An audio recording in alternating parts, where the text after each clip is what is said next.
Okay, I'm going to take you guys through the story of Great Bear Resources. From 2018 to 2021, they went from a 50-cent stock to selling to Kinross for $1.8 billion at a $29 per share price. Okay, so that's 5,800% in just 3 years. So every $1,000 would turn out $58,000. And I'm going to take you through the 5 phases, 5 inflection points of the company along the journey, and you're going to see where most of the money was made. Now, the interesting thing about this is these guys sold the company before they ever took a single gram of gold out of the ground. Okay, they're a gold mining exploration company, so they're not actually mining the gold. What they're doing is looking to see, hey, do we have gold in the ground? You can think of it like back in the gold rush days, they drill, they pan, they whatever, and they try to see, oh, is there gold here? And then the moment they find out there's gold, and there's a lot of gold, they sell it. Why? Because it's very hard and very time consuming to put a mine into production.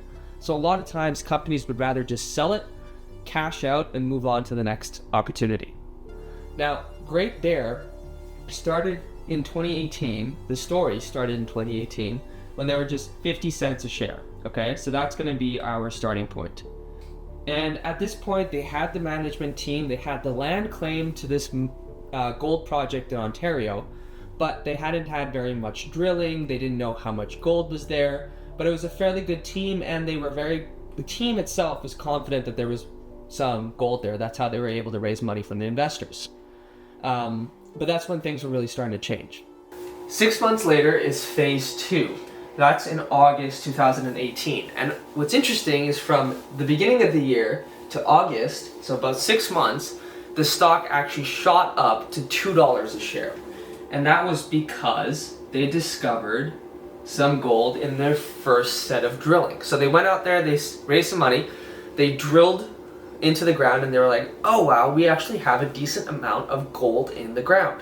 And so people got excited. It was a very high-grade gold vein, which means they drilled in the ground, they pulled out the ore, and there was a lot of gold in that ore. And people got excited. They said if there's a lot in this one drill hole, there's probably a lot surrounding it. That's how geology usually works. You usually find resources and minerals in clumps, in groups. But the question was, how much is there? How big is this clump of gold? But even with that, they went from 50 cents a share to $2 a share. This is probably a more accurate depiction. So that's a 300% return in just 6 months. Okay? Now, phase 3 is when we start to look into 2019. So they continue to drill, they continue to find more and more drill holes that had the same kind of high-grade gold results. That means there's a lot of gold in the ground, and it was spread out over a big distance.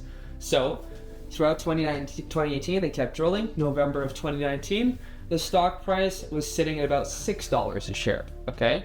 And this was just from continuing to drill, and the word had kind of got out there.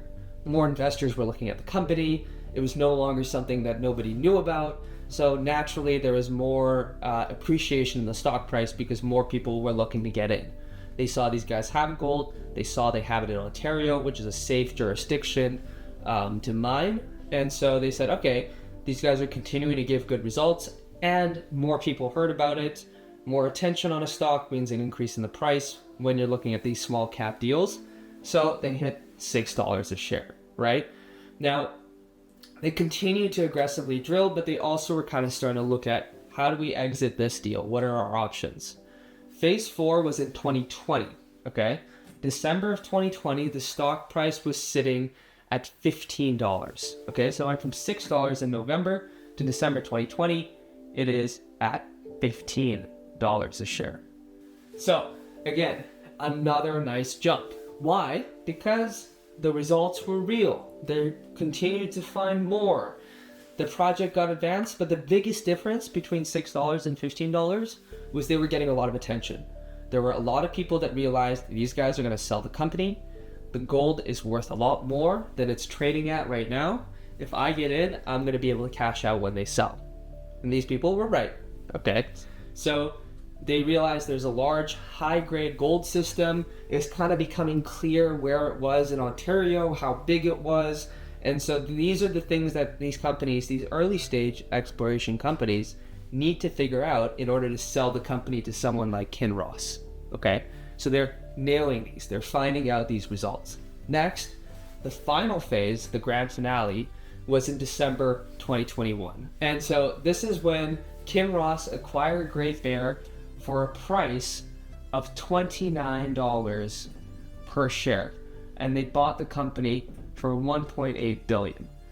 No revenue, no sales, but all the investors who got in at each one of these stages, each one of these inflection points, cashed out, and they cashed out really, really well. Okay? So that's the whole game in mining exploration. This is like what every single mining exploration company is looking to recreate. They want to have this kind of trajectory for their shareholders. This is why the CEOs start the company. This is why they even look at mining exploration. Because you can make money before you even start taking any gold out of the ground. Okay? So this entire process, no gold mined at all.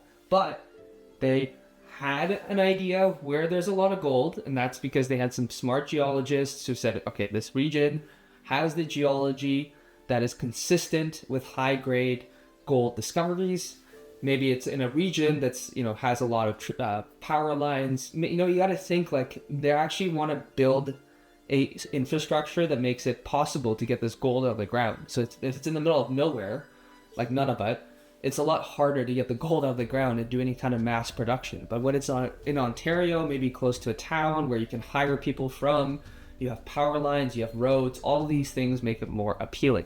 Because it's money that the company, Kinross, doesn't need to spend when they buy the gold company. So their story is just one of hundreds. I'm going to be sharing over 80 stories over the next few weeks of companies like this in the exploration space that have had success. Now again, not a high-tech company, not a very sophisticated product. It's just gold.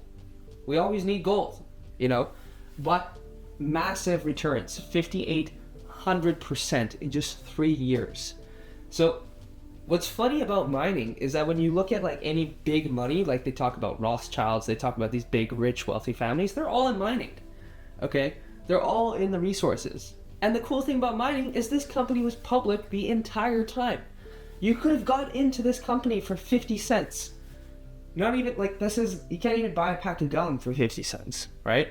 And that's the cool thing about mining exploration, is that the companies are accessible on the public markets because they need to be in order to raise the money, because it's a very expensive process to actually go out, get the drill there, drill into the ground, take the ore, analyze the ore, find how much mineral is in there. It's a very expensive process. So they need to be public in order to raise money. Like public markets are just a vehicle for raising capital. And mining exploration desperately needs capital. But that means that everybody who comes along in these phases can make a lot of money. Now, there are a lot of people who fake these phases and never sell the company. And the stock just goes up and it goes down. And those are pump and dumps. And that's why a lot of people avoid the space. But if you know what you're doing, you can find these companies that have a good team, have a good resource, and actually have a plan for selling it, and you can make a lot of money from their hard work. So that's Great Bear Resources.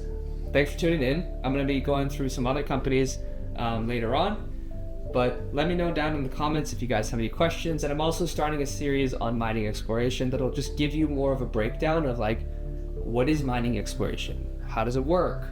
How can companies be worth 300-400 million with no revenue? All these questions we'll kind of go and break down. So if you're interested, subscribe and drop a like.